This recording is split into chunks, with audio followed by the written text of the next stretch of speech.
question 22, we're given a chemical equation to describe the complete combustion of butane. And for the chemical equation that's given, meaning 2 moles of butane combusted with 13 moles of oxygen to give 8 moles of carbon dioxide and 10 moles of water, then the enthalpy change would be minus 5321 kilojoules per mole.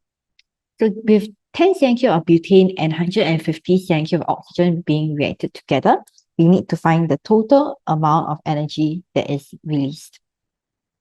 So what we need to do first is to find out which reactant is limiting, as we have the actual number of the actual volume of both butane and oxygen.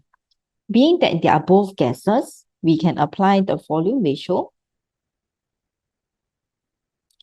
With the ratio being 2:13, so with 10 cm³ of butane would require 65 cm³ of oxygen to react. And thus, if we compare this 65 cm³ and 150 cm³, we would be able to see that oxygen is in excess and butane is limiting.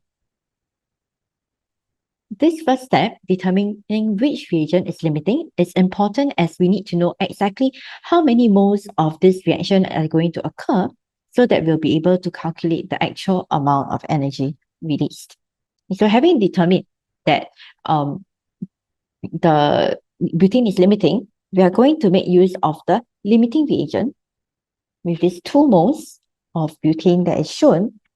So the enthalpy change, as mentioned previously, I want to emphasize that the minus 5321 kilojoules is for 2 moles of butane.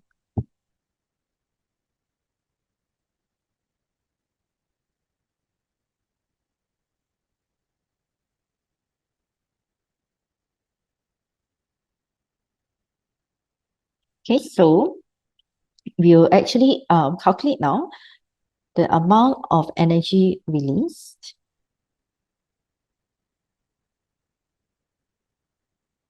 And to do that, we can take this 10 cm³, divide by 24,000 cm³ to get the number of moles, divide by 2 moles, and then multiply by that 5321 kilojoules.